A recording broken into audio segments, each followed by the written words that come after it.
Bismillahirrahmanirrahim. Assalamualaikum warahmatullahi wabarakatuh.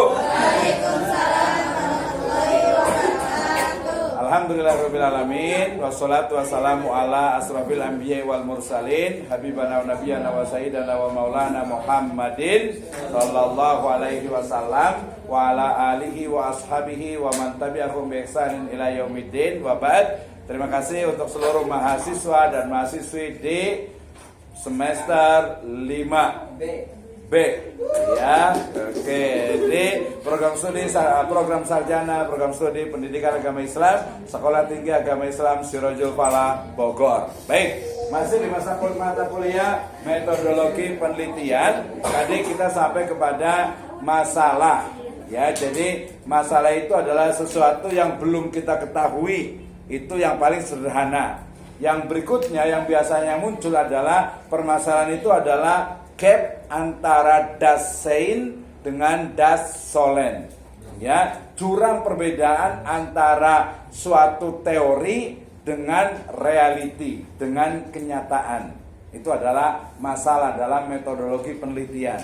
Jadi masalah itu adalah sesuatu yang terjadi antara teori dengan implementasi dengan praktek itu berbeda. Nah, itu adalah masalah. Nah, dalam penelitian, kalau kita mau membuat penelitian, langkah pertama itu adalah menentukan masalah. Misalnya nih, saya mau tanya yang ini.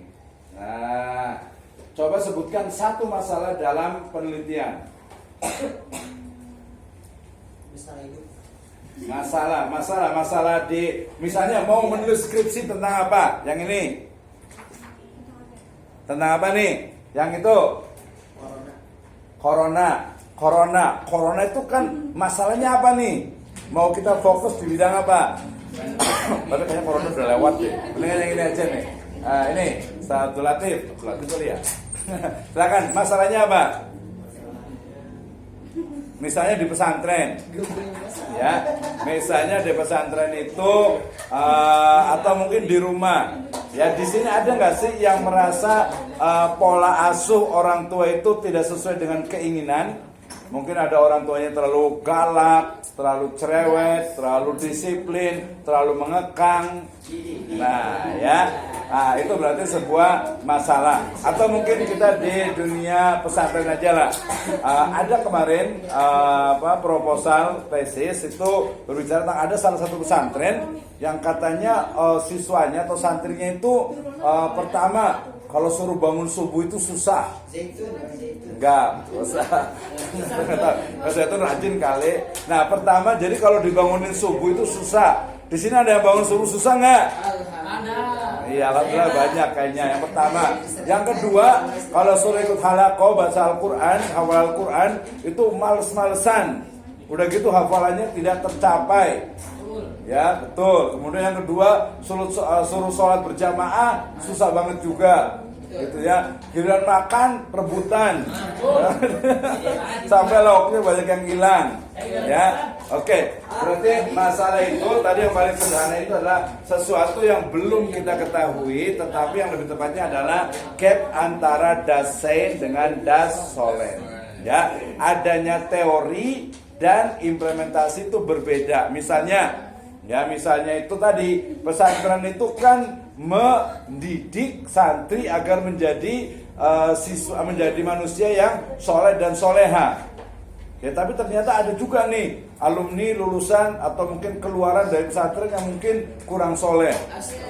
Iya, ada juga. Nggak bisa jadi gitu. Atau mungkin bukan ini ya, kalau di kasus kemarin di Tangerang itu bukan santrinya, tapi malah pengasuhnya. Wah, kayaknya. Ya itu adalah bukan kiai sih sebenarnya. Ya, oke. Nah, kita kembali ke sini. Jadi, kalau mau menyusun skripsi, nanti juga ada kebijakan, bisa jadi nanti bukan menyusun skripsi tapi membuat jurnal. Nah, membuat jurnal juga sama. Yang pertama akan dibahas adalah masalah. Masalah ini dalam penelitian tulis, ini masuk itu ke rumusan masalah ya, atau pertanyaan penelitian. Nah, kalau kita sudah menentukan masalah, tadi masalahnya itu adalah santri yang kurang produktif, atau lebih tepatnya santri yang kurang istilahnya itu semangat dalam belajar. Tadi satu lagi kira-kira punya masalah nggak? Bukan masalah, sesuatu yang ingin diteliti menjadi skripsi. Udah pada mikir skripsi belum sih? Belum. Baru mikir sama. Iya, jangan apa mikirnya berarti ada ini. Oke, satu lagi kira-kira apa? Ya.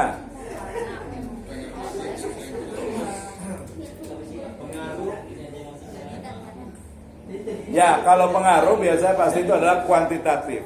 Ya, kalau yang pendidikan tuh rata-rata pengaruh, ya, hubungan, dampak, impact dan lain sebagainya. Tapi nanti kalau yang mungkin ustadz atau apa yang pengen kualitasnya juga boleh, misalnya pola pengasuhan anak di dalam Al-Quran, surat ayat sekian sampai sekian, itu boleh juga.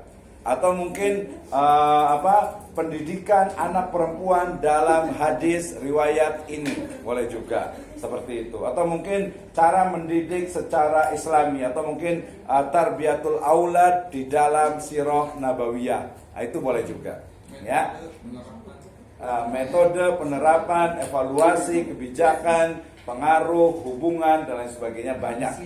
Itu adalah penelitian, cuman sayangnya memang, tapi nggak apa-apa. Kalau S1 itu deskripsi nggak apa-apa. Coba yang itu ingin meneliti tentang apa? Berdua. Ya, coba.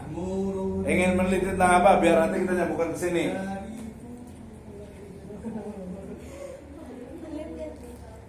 Ingin meneliti skripsinya, nanti jurnalnya, penelitiannya tentang apa? Dunia pendidikan. Atau yang lain juga boleh lah.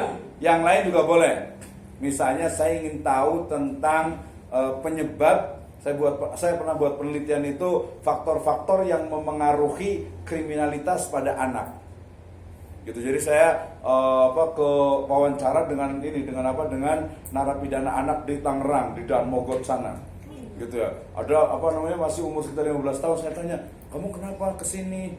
"Ya Pak, kemarin tuh saya sama paman gitu kan, ada truk lewat, kemudian saya naik ke truknya, kemudian sopirnya saya cekik sininya, saya meninggal." Pembunuh. Iya, terus ada lagi katanya, saya tinggal sama bibi katanya, saya tinggal sama bibi kan, terus bibi itu karena suka pelit banget gitu kan, ngasih duit jangan, ya udah saya jorokin aja ke balong, ke kolam gitu, meninggal.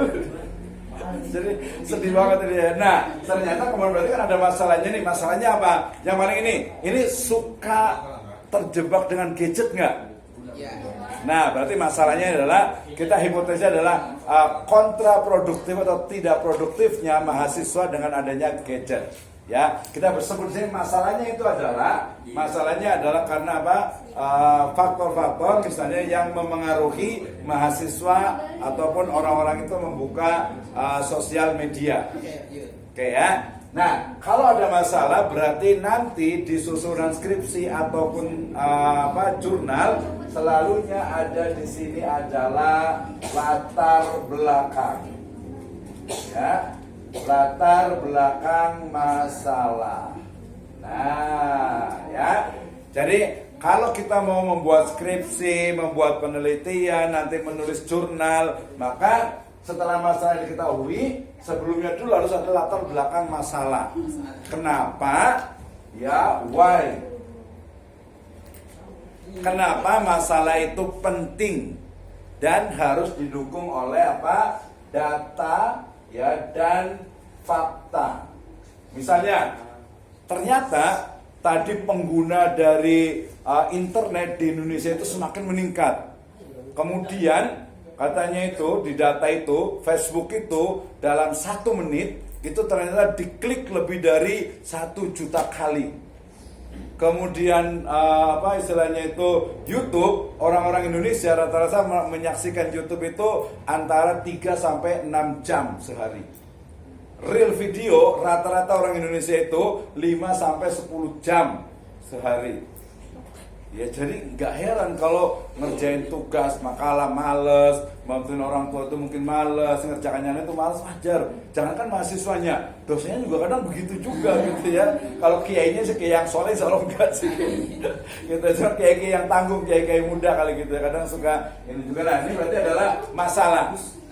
Latar belakang masalah. kemudian dicari masalahnya, kemudian berikutnya adalah tujuan. Ya, tujuan dari penelitian. Gak apa-apa sekarang belum paham, gak apa-apa. Nanti boleh di YouTube saya lagi. Nanti kalau pas menyusun skripsi, bahkan kalau sudah lulus baru paham. Oh ternyata begini ya. Kenapa nggak dari kemarin ya? Nah itu, jadi nggak heran. Jadi sekarang itu selain juga membuat nanti skripsi, membuat artikel jurnal juga sama. Harus ada latar belakang masalah, harus ada masalah yang diteliti, kemudian tujuannya adalah menjawab dari masalah. Nah setelah itu baru ke di sini kita sebut kerangka teori. Nah, atau boleh juga pakai landasan. Ini susunan dari skripsi, tesis, disertasi.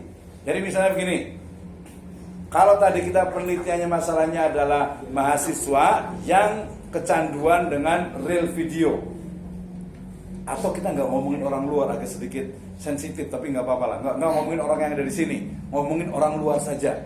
Yang laki-laki jujur nih, kalau lihat gambar perempuan yang cantik, seneng nggak sih? Kayaknya nggak normal. Ya pasti suka lah. Fitrah zuyyina linnasi hubbus syahwat minan nisa dan seterusnya. Ya pasti suka gitu kan. Tapi masalahnya adalah ketika suka itu kemudian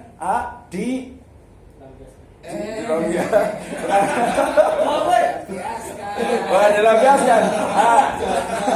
Diikuti. Ya diikuti, maksudnya itu dipuaskan. Diikuti. Yang lagi, iya coba ya akhwat nih. Tapi gak usah jawab, jangan orang sini, tapi orang luar. Misalnya jujur nih, yang paling suka kayaknya kalau akhwat sekarang tuh lihat ini ya, lihat opa-opa Korea kali ya. Yang pojok tuh. Opa-opa Korea. Iyalah, kayaknya kalau ngeliat ini kayaknya mau muntah kayaknya. Enggak, kalau ini kan kayak Korea juga. Oke, jujur, tapi jangan luar sini, yang sekitarnya aja. Kalau lihat video atau foto atau orang joget laki-laki, ya terutama yang suka itu, suka nggak sih, seneng nggak sih? Ya udah, seleranya apa nih?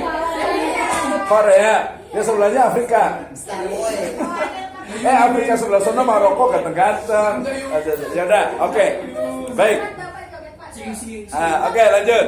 Jadi ketika istilahnya itu yang laki-laki melihat perempuan, yang perempuan laki-laki suka, kemudian berarti kan itu ada masalah tuh.